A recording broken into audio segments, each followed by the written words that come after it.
Hello, people. This week I read, you guessed it, The Invisible Man. Did you see? Did you see what I? Did you see what I did there? I had to. I was. Good God. The moment I thought to do that, I'm like, this is genius. I'm amusing myself to no end. I would have done the whole video this way with The Invisible Man. If I had, what is it? You know, when you have, what's the old prompt where they'll get the mess on the end of a string. I was gonna do the whole thing where I'm not in the shot, and then just like hang the book and have it have it float around. Okay, I didn't though. Okay, Invisible Man. I have this version. Now, when I grabbed it, I just saw the picture and I didn't pay attention because it's an estate sale and you just got to go, right? People making moves, okay? And if you're slow, they'll take the mess from you. You got to be quick. In any case, what I didn't see is it says the Great Illustrated Classic. And when they mean Great Illustrated Classic, they mean it. I'm like, you got artwork like this basically every page. It's really cool, to be honest with you. So, if you see this bad boy, hardcover too. Top tier. This is an H.G. Wells classic. It's been around for, who knows how long. A long time. It doesn't have a publishing date here. I mean, he was born in, it says in 1866. It was a long time ago. And that's why I'm reading it. They say it's a classic. I've read other classics. You want to get through all the classics at some point, right? See what you think about them. This, now, okay. When I was a youngling, I would go to the library at school and then have all these classics all over the place. Was I reading them then? No. But, I distinctly remember Moby Dick and like The Invisible Man and Frankenstein and Dracula being there. Now, I've read Moby Dick and Frankenstein. I mean, Dracula. Dracula's top tier. Moby Dick is one of my favorite books of all time. And I'm like, neither of these really should have been for like a fifth grader. Not that you can't read it, but there's more substance there than I think just a normie kid would pick up on. I know if I had read them then, I wouldn't have got it the way I ended up getting them, reading them as an adult. But The Invisible Man is not in the same category at all. This is a very, I'm not even going to say basic book. I feel like it is a kid's book. In sort of the uncomplicated, we'll say, verbiage. There's not a lot of heavy concepts. It's easy to read. Now, what I will say is, like people die, so that sort of inhibits the kidness, right? When you're back in the 1800s, they had weird crap they'd send kids through as weird lessons that they thought was okay. That we were like, that's child abuse now, right? So you got to take that into account. Maybe don't recommend it to a kid. But if you're an adult reading this for the first time, it's not a heavy hitter, if you know what I mean. It really just sits there. So what happens? What's going on? I'm actually use these pictures in this book because they're banger pictures. It really jumps off very quick to begin with. Our Mysterio guy, just coming in out of the cold. and everything just picks up after that.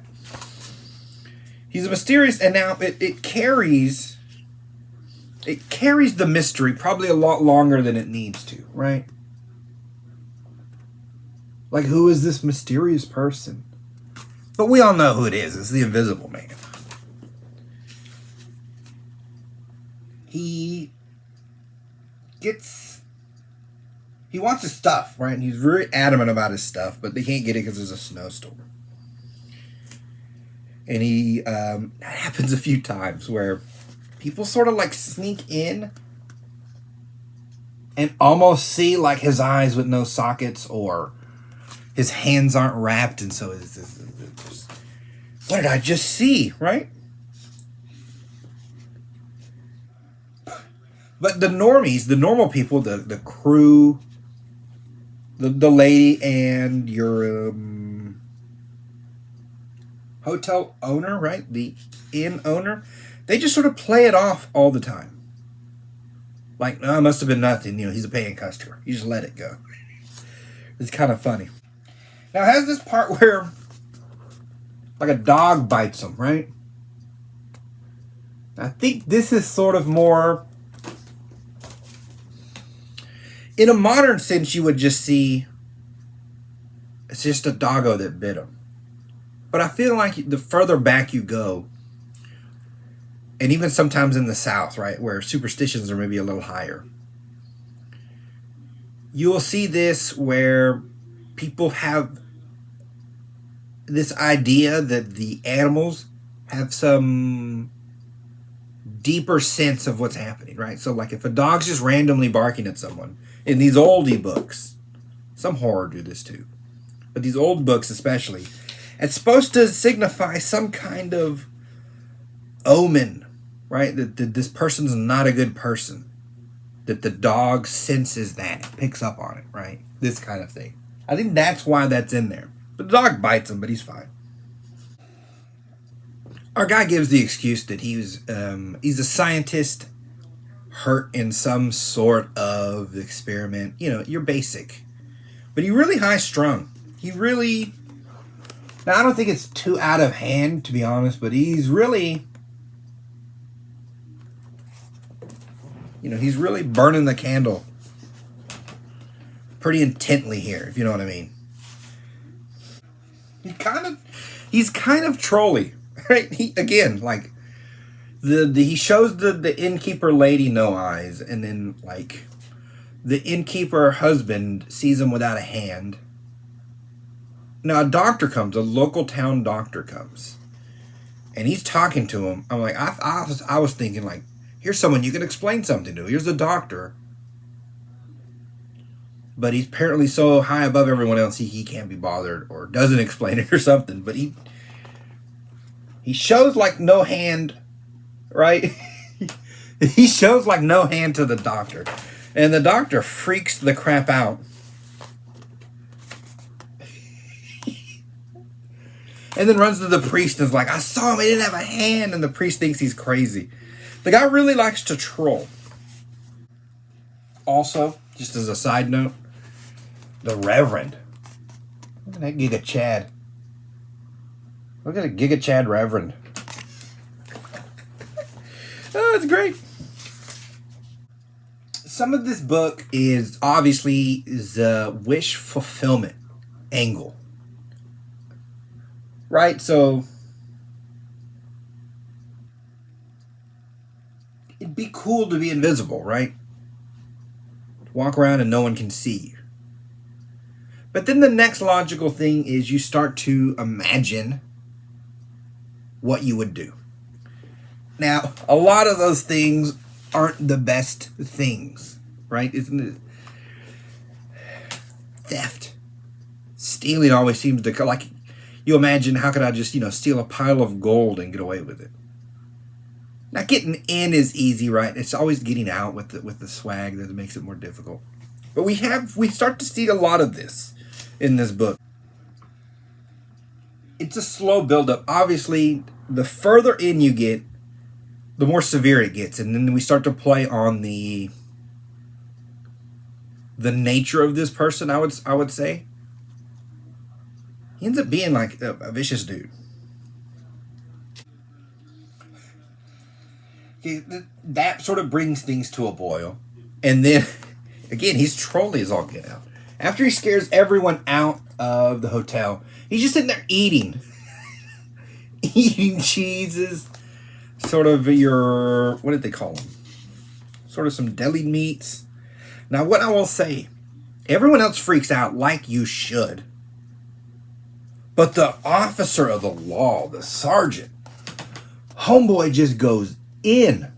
He doesn't give a crap if you're invisible. He doesn't give a crap if you don't have a head.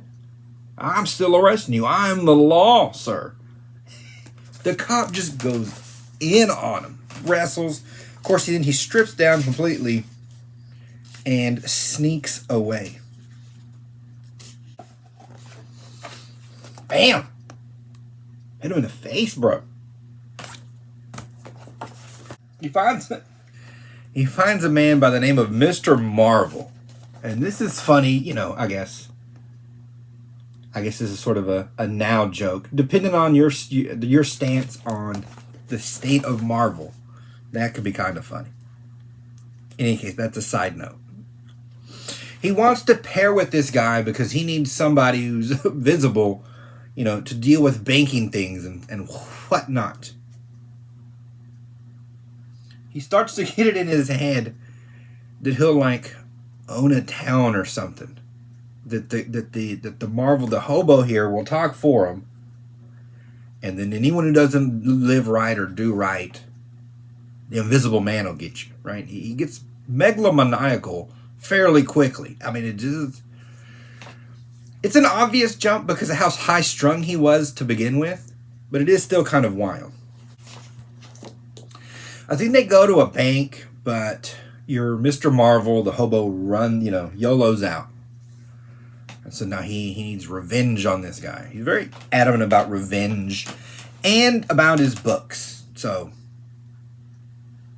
running amok, bumps into an old friend from college. Ends up going to that guy's house. Pretty cool guy, right? And to this guy, he explains the whole situation. That at some point after he graduated, so he's like 23 now or something, he changed his point of study from physics to chemistry. And then looking at glass or something got in his head some ability to mix and concoct things that would make him invisible.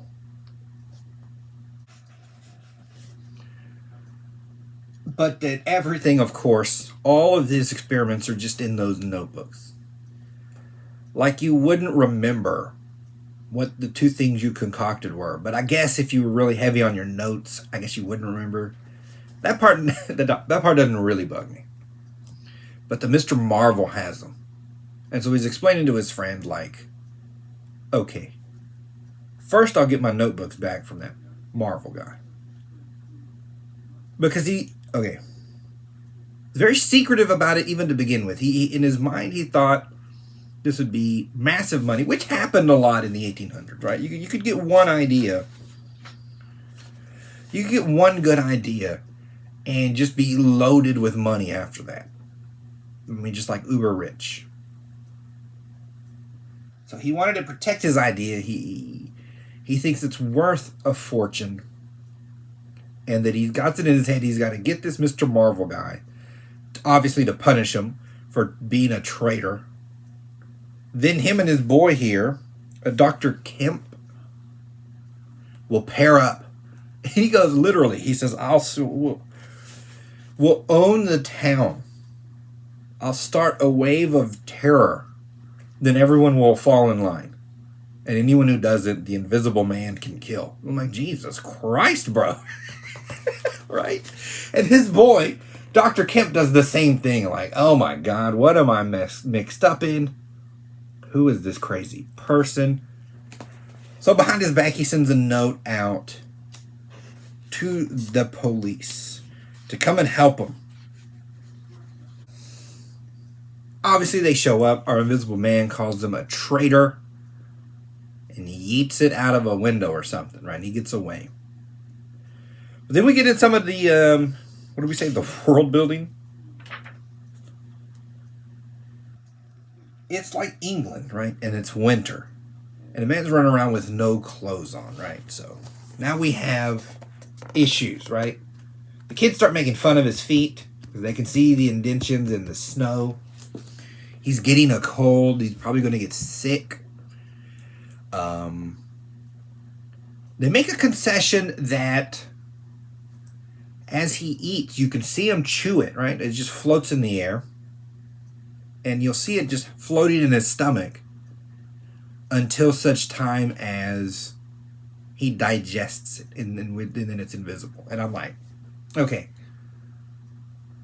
I'm not exactly sure the science of how the light's bending around you. But, you know, like a chameleon, his skin starts to look like what's on this side. And so from your perspective, I guess you can't see him. So can we do that with the Invisible Man? Because, like, if I stick something in my mouth, would it then be invisible? You would say no. I'm like, that makes sense. Okay. So I can see the food.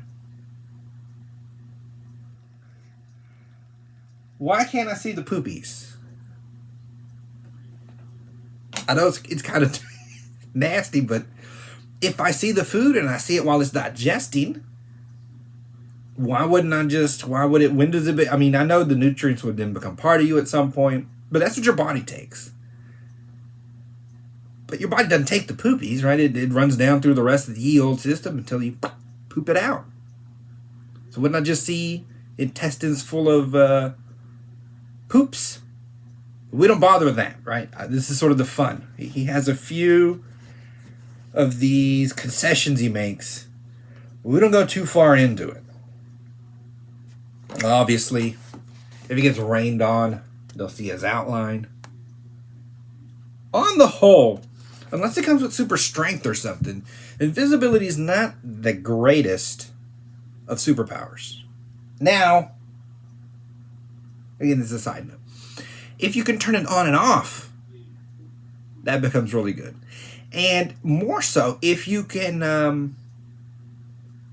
turn objects along with you invisible, then it becomes really premier. Then it's a premier one up there with flying. Right? So if I can turn my clothes into it, if I can grab an object and now it's invisible too, now I'm really effective now. But Normie, first time through Invisible Man, is, for as megalomaniacal as he is, not the greatest of superpowers. Not the greatest. Now, you start to wonder, like, okay, is he crazy because of the test? The book doesn't really read like that. The book reads more like a scientist, if you get too invested in your work, this kind of, that the work somehow got a hold of him, that he's so intense about it that it skewed his moral compass to the state that he's, murdering people. That's the extent of it. But we don't go deep into these kind of a reason. We fight. The fights are good enough, right? The fights are fine. The police, I will say, throughout, act just admirably.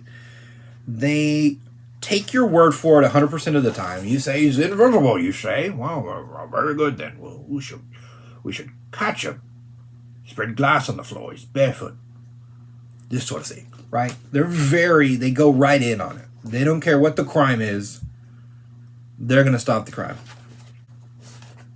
Full-on hunting, right? See, now if you're invisible, you can't get away from dogs. They'll just sniff you out and then they'll just bite you. Also, if you're invisible, you're running around with no shoes. That's going to be uncomfortable. It's not a great superpower, the more you think about it. He then gets it in his head, I have to kill Dr. Kemp for being a traitor. Then I will terrorize the town. You will all kneel before Zod. Then when I'm ruling, I'll get my nose back from that horrible traitor, Mr. Marvel, and I will also kill him. I'll use my notes to reverse the invisibility, at which point I will become rich, because then I can sell it. I'll have full control of it. And our Dr. Kemp is like, F you, bro. Think I'm gonna go down like a punk? He shoots a cop. Now again, the gun doesn't become invisible, right? Because it's just him invisible with chemicals. So you just see in a floating gun. It's not the greatest of superpowers. I mean, usable. Obviously, spies could use it to great effect. But he's crazy. He with an axe and a gun, literally starts trying to fight everybody. But mainly Kemp. He wants Kemp. He catches him out in town, running for his life. A bit like a chicken, but, you know, I'm not going to hold it too much against him. There's an axe-wielding invisible man chasing me. He wrestles the town. He's like, help me, the invisible man is trying to kill me. The town jumps on him and just starts wailing, right? They basically trample him to death. Bless his heart. This is cool. He slowly starts to become visible again. They say this is like glass. You can see right down to his bones. And then he's, you know, DED dead. So ends the reign of terror of the Invisible Man, literally. Don't know why. And then we have a sneaky end to it. The Marvel guy. Again, if we're thinking about modern Marvel. Plot twist. Gotcha, hunky. Just when you think I'm down, I'm back. The Marvel guy apparently used the cash he got. Made himself a hotel.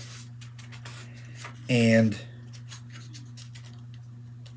he's hung on to the notes. And is slowly reading them and figuring them out to learn all kind of secrets. So he gets kind of conspiratorial in the end. Because that's how it ends, right? With just him learning the secrets. And you're like, is he going to give them to the government? I haven't looked up. I don't know if there's more to the story. Do we seep that into some kind of big... I doubt it.